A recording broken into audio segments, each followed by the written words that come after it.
This is the Project Management Podcast. We bring project management to beginners and experts.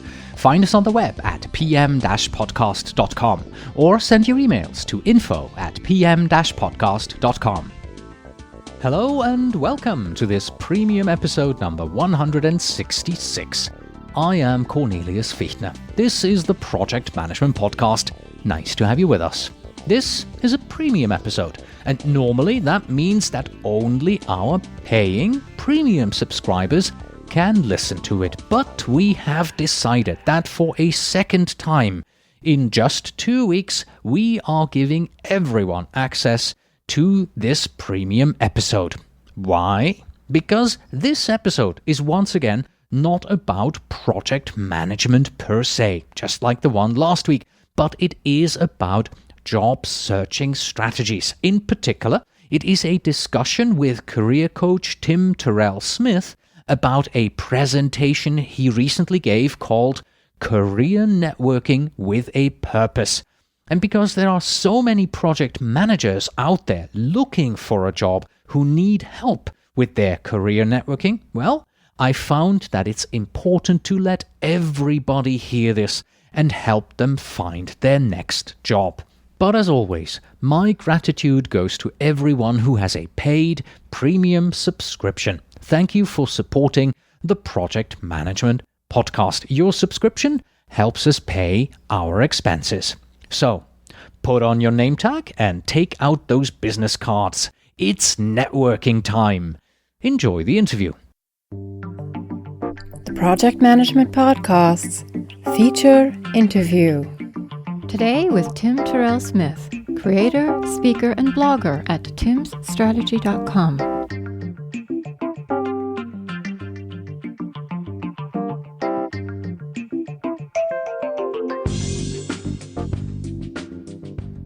Hello, Tim, and welcome back to the Project Management Podcast. Hi, Cornelius. Great to be back. In this interview, we want to talk about a presentation that you occasionally give, which is titled Career Networking with a Purpose. So, why is it important to have a purpose?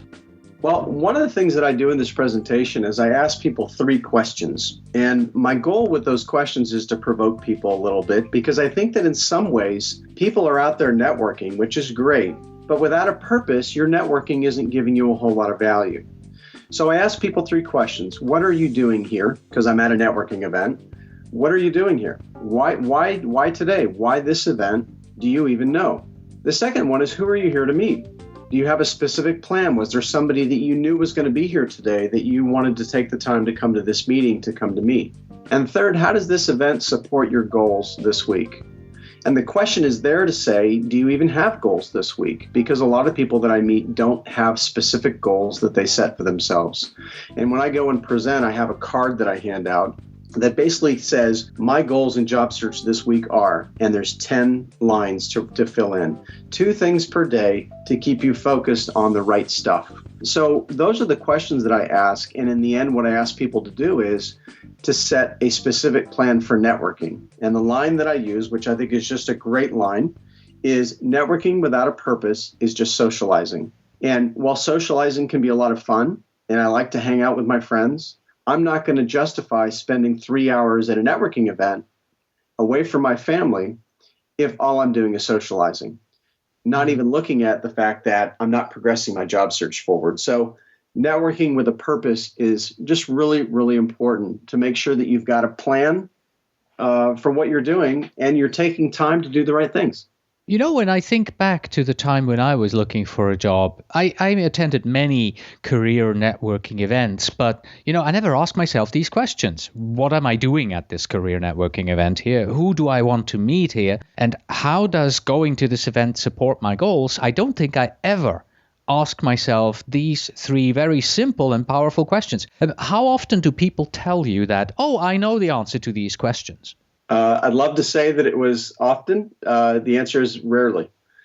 Most people, in my experience, are all trying to do the right thing, but they don't necessarily have a plan. And we talked earlier in our interview about how project managers are very much about having a plan, very much about structured thought process. So this is a group your listeners should be very good at this, but someone needs to tell them. And one of the things that I do with these questions is it's like hitting people gently over the head with a 2x4 and then giving them my hands to help them up and to explain to them what I mean by you really need to have a purpose in everything that you do.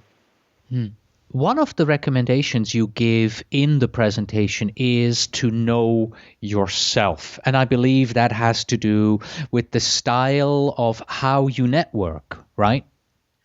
It's not just that, but you're right. The other thing that it's just kind of knowing who you are. For example, are you an introvert? Are you naturally comfortable in a networking environment? Because if you are, then great. You can get out and be yourself and really be progressive, meeting a lot of people and getting a lot done. But some of us are actually not very, we're not extroverts, we're introverts, and we struggle with getting out and introducing ourselves to people. We get nervous. We're unsure about the way that we're supposed to talk and work at these events. And then there are others who just still don't get it, that they just still don't get that networking is an important part. So they're very passive, or they end up avoiding the process altogether, which is very, very harmful. You also recommend that people have to be memorable in their job search. And I guess to support this, you have a picture here, Steve Martin wearing a bunny suit. I don't think you recommend that we suddenly all show up in clown costumes at networking events, right? No, I have seen people try things like this. I interviewed a guy a couple of years ago who showed up with a chef's hat on. And I will tell you that while it's an interesting thought to reinforce who you are, what you care about, it doesn't work. And so, yes, I'm not recommending bunny ears or an arrow through the head or any of the things that Steve Martin did, but those worked for him because he was a comedian. You need to find things about yourself, whether they're personal, like a big triumph you had. There's a guy here in Orange County who is a former Canadian downhill skier for the Olympic team. That's memorable. And it also says powerful, strong, confident, all that stuff. Or you can pick something in your career. If you were the person that initiated a major software program at a company that everybody knows, great.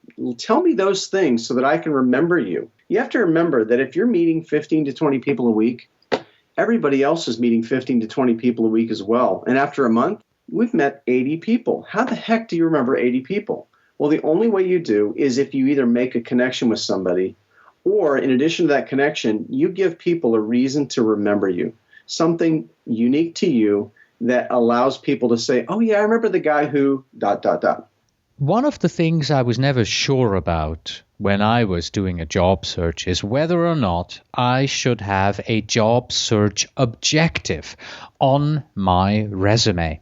In your presentation, you say craft specific job search objectives. And let me read the one that you have here. It says, I am looking for a director level position in apparel sales based on the West Coast.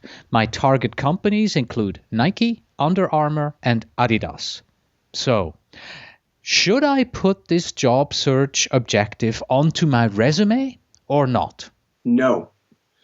Objectives don't belong on the resume. The goal of a resume is to get a company interested in you enough and educated enough about you to give you a phone call and bring you in for a in-person interview or pick up the phone and call you for a phone interview. The primary reason that you have a job search objective is to inform your network. And so while I don't suggest putting this on your resume, I do suggest putting it in two other places. One is on your networking bio. And I have a sample networking bio on my site on the tools page called Solo Sheet, which is a one-pager that allows you to share your information, your history, and specifically your objectives with others in your network. And the other place I suggested is on your networking business card. And hopefully all of your listeners have a business card they use for networking. And hopefully it's not just a one-sided, here's my name and my contact information. Your networking business card is an opportunity to leave people with details about you in writing. Because remember, we're meeting 20 people a week. Even if you have very specific job search objectives, it's easy for people to forget those too. So putting them on your networking one-page bio, as well as on your business card, I used a 2-page business card when I was networking. The front was all my contact information, my key strengths, my LinkedIn, and on the back was my specific job search objectives. There is a format for this on my site on the same page. It's called Tools, called the flashcard, and that shows people an example of how they can do that.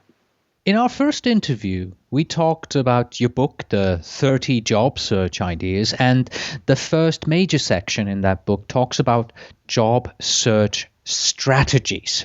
And I now see here in your presentation that one of the strategies you recommend is to create a target network profile. What do you mean by that? Well, I think this is the second step that a lot of people miss out on. They may have a pretty good sense of what they want in their next job, and they may do a pretty good job telling the people that they randomly meet at networking events what they are trying to accomplish in their job search, but they're not purposefully looking for the right people to network with. So what I did is I said, okay, if my objectives are for a director level position, who should I be talking to? Who should I be purposefully trying to get in touch with? And the answer is, well, I'd like to meet my future boss. Or I'd like to meet my future boss, a peer of my future boss. So when I create a target network profile, I'm identifying industries that are a dead hit for what I do, and in this case, apparel. But I also say action sports footwear. There are other adjacent industries that I should be networking in. Secondly is the level, right? I want to meet my boss. So if I'm looking for a director level position, I should be networking up one level. So I'm looking for VPs in the apparel, action sports, or footwear industries that I can be networking with either by phone, by email, by networking event, however. I said I wanted the West Coast, so I've got 5 states that I'm focusing on, and I can network outside of my current state via LinkedIn.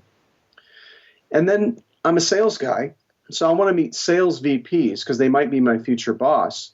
But there are other people within that organization who are going to be excited to get a top-level director of sales like me. The marketing VP, for example, is somebody who really cares about who's out there selling their products. The operations VP.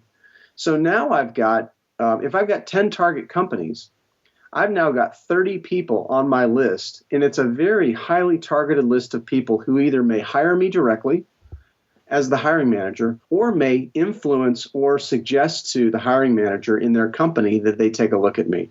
So 10 target companies, 3 functions in the exact function that you're in plus 2 that are around or influenced by it, and then identifying those specifics. All of a sudden now you're talking to 30 really important people instead of just showing up at a networking event and hoping that somebody in your industry will be there. So it's just a more purposeful, more targeted approach. Okay, what you have just said dovetails nicely into, I think, the most difficult to do slide in your whole presentation. It's just 5 words long. It simply says, learn to penetrate target companies. For me personally, this is a very difficult thing to do. I do not know how to get into these companies, how to meet these people, how to know who is the director of X whom I would like to meet. So how do I learn that? Well, first of all, there's lots of great tools out there, obviously, and hopefully all of your listeners who are in the middle of a job search are well kind of built into LinkedIn. LinkedIn is just a fantastic tool, and most of us, just like our VCR, don't use anywhere near the potential of a site like LinkedIn. But you can go in and search for target companies once you've identified them. You can not only follow them with LinkedIn's new follow feature, but you can learn about what matters to them by looking at their company profile. You can see who is currently the VP of sales for that company on LinkedIn. You can see who some of the other people are that surround that VP, and you can see who's come and who's gone recently. And then once you've done that, you can go into the profile of the specific individual, see how long they've been there, where they came from, what their accomplishments have been. So LinkedIn is a fantastic place for that. There are other places you can go. Twitter is a great place for those companies that you're targeting that have a Twitter account.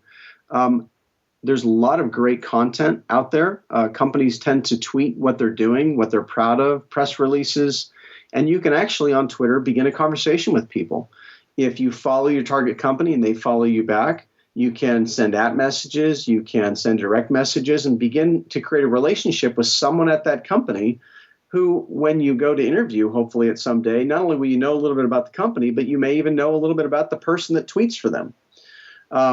You can find their Facebook page. So if you go onto Facebook and search for your company may have a Facebook page. You can become a fan in the old vernacular, but you can like their page and begin communicating with them on that page. And again, see what they care about, see what they're posting on their Facebook page, and even respond to some of those things. You can like what they have to say and start to learn that company.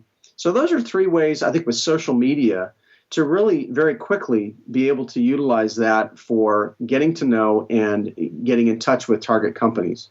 There's also some very traditional ways too. Conferences. If your target company goes to conferences, the odds are that their senior executives will be there. Same with trade shows. If there is for example, in March, there's Natural Food Show. And if you're in the food business, for example, the Natural Food Show's in March, and just about everybody in the food business goes to that show. So you can email them and say, hey, I'm going to be at the show too. Can we meet up? You can stop by their booth. A couple other real quick ones, charity events. If your company, your target company has a charity that they love, there are charity events. You can support their charity and get involved, and you never know who you're going to get in contact with when you go there. And lastly, company websites. There's lots of great information on company websites that you can use to not only get to know what's happening with your company, look for specific jobs there, but also perhaps you can make some recommendations. If you're a project manager and you see some opportunities for that company to be better organized, better structured, deliver a better website experience, you can send those suggestions in, and you never know what will happen as a result. So there's lots of ways to do it, but you have to be proactive. You can't just sit and wait for good things to happen to you. You have to move. A little earlier on, you said that most of us are introverts. Yet in your presentation, you recommend that people should be opportunistic extroverts. What do you mean by that? Yeah, it comes from a story from my LinkedIn group, which I'd love for everybody to come join. It's a really helpful group of career experts and folks in transition or looking for a new career. And it's called Tim's Strategy, as you might expect. But there's a great story there in the small wins discussion where someone brought up a small win where they normally, when they go, let's say to go pick up their car, which was the experience that this one gentleman had. He went in to pick up his car at the dealer. His car wasn't ready. He sat down in the waiting room with 3 other people, and the first thing he did was to pick up a magazine and start to raise it above his face. He thought to himself, wait a minute, I'm out of a job. I need to be talking and meeting with people. So for the first time in his life, he takes this magazine, puts it down, and he looks up and he says, hi, my name's Eric. And, everybody, sitting there with their magazine or newspaper or smartphone looks up at him like he said a swear word or something. It's kind of like the elevator experience that we all have. Anyway, Eric decided that he was going to be an opportunistic extrovert. When he had the opportunity to meet people, washing his car, at the grocery store, at the bank, he would look at them and smile and say hi. And it's amazing what happens when you break out of your normal mode and just introduce yourself to people. You might meet someone who works at your target company at the car wash. But if you sit there with a magazine over your face, you never, ever will. So really important when you're out of work to open up and to experience the world a little bit more and give the world a chance to introduce you to other people that you may never have normally had a chance to meet. About 1.5 years ago or so, I had a guest here on the show who talked about emotional intelligence for project managers. I see in your presentation that you talk about a book called Relational Intelligence. What is that all about? Relational intelligence is a sister, if you will, to emotional intelligence. But the idea it's a book written by a guy named Steve Saccone, who is a pastor up at Mosaic Church in Los Angeles. And he wrote this book called Relational Intelligence. It's how leaders can expand their influence through a new way of being smart. But there's a quote from the book that I just found to be incredibly powerful. So I called Steve and I did an interview with him, and I put the interview on my blog. But his definition of relational intelligence is the capacity to connect with other people with skill, warmth, authenticity, and compassion. And I will tell you, if I meet you at a networking event and you display those 4 characteristics, I will spend as much time with you as you need. Because at the end of the day, we only go around this world once. And to be able to meet people who truly are out there trying to do the right thing, who truly want to help, and who truly are working to be themselves in the best way they can, and reach out and tell me what they need, I'm in. You got me. And so when I read that definition and I had my conversation with Steve, I just thought, what a perfect thing for a job seeker to really be thinking about. I would almost take this, print it out, and put it in your car, maybe on your what do you call it, the thing that blocks the sun from your eyes. I can't remember what it's called. And put it up there and just say, you know what? This is how I'm going to be. I'm going to meet other people today with skill, warmth, authenticity, and compassion. When you do that, you will find people spending more time with you because you're creating a network that cares about you. And those are the people that will keep you top of mind. We ended our first interview about your book with your recommendations or about what people can do in the first 5 minutes during their job interview. I'd like to end this interview here because it's all about networking with a purpose by going to such a networking event and making the most out of a networking event. What are a few of the recommendations that you can give to our listeners here when they go to their next networking event? What should they be doing? How do they make themselves memorable? How do they make the most out of being there? Right. So I have 7 points here. And the first one is to prepare. A lot of people hear about or have a networking event they go to regularly, and they literally wake up in the morning, put on their proper clothes, get in the car, and get there. And I think that before you go to a networking event, you need to prepare. You need to do some research. A lot of these networking groups now have LinkedIn groups or Yahoo groups. You can see who are the most visible people, who are making the most comments, offering the most job leads. And you can write down a list. Here are the 5 people that I'm going to meet when I go to this networking event because they seem to be the most active. And that way you've got a purpose. You walk in the room and you say, hey, does anybody know Mike Johnson? Yeah, I know Mike. He's over there. Great. And you walk over and talk to Mike. That is allowing yourself to get to an event and really utilize it for what it's there for and not just show up and go, oh, he made eye contact. Great. I'm going to go talk to him. The second one is to arrive early because there's a lot of great things you can do when you arrive early. You can offer to help organize something. You can offer to help hand out materials. You get a chance to meet the guest speaker perhaps a little bit earlier than anybody else. So arriving early is important. It also allows you to get your bearings, get there on time, maybe get comfortable, get a seat that you want, things like that. But I just said get a seat that you want. Big no-no is don't sit down when you get there. Sometimes I'll show up at a networking event that has a speaker, and people will grab a seat, and they will literally sit there and wait for the speaker to start while everybody's networking around them. If you just come in and sit down, you're not networking by definition. The fourth one is to be naked. And this is kind of a provocative phrase, but really what it means is to tell people what you're really looking for. Cornelius, I have heard stories of people who spend an hour and a half at a networking event telling people everything's great and they're all confident and life's good. They go to their car and they burst out in tears because things aren't great. Things aren't okay. They need help, but they're too proud to tell people that they need it. So make sure that if you need help, if there's a target company that you have an interview with next week and you need someone to help you figure out how to interview successfully there, you got to tell people. Even if it doesn't feel good to tell people that you need help, you have to tell people. So be naked when you're networking. The fifth one is to connect with the leader. There's always somebody who's the person in charge of an event. Maybe it's the founder, maybe it's the person who is speaking there today, but connect with those key people because they know everybody in the group. And if you can share your specific job search objectives with the leader of that group, there's a good chance they're going to connect you with 2 or 3 people that you should meet that day. Number 6 is to leave late. I always, when I go speak in an event, I'm usually the last one to leave unless I have another engagement. And I think it's really important that if you're there to network, that you utilize that experience completely. If you leave right after the speaker's done, you've just missed out on some of the great networking that can happen. And the best networkers tend to stick around. So you'll be there with the right people. And the last one is to follow up. One of the things that people make the mistake of doing is they work so hard to meet people at an event. They pick up a bunch of business cards, and then the day gets busy and they forget and they never complete the relationship. And the way you complete a relationship is by following up via email And hopefully for the 2 or 3 people that you met that you really connected with, setting up a coffee where you can go and spend some significant time with somebody and have the opportunity to really get your objectives across and really learn how you can help each other. So those are the 7 things that I think make for a good networking event.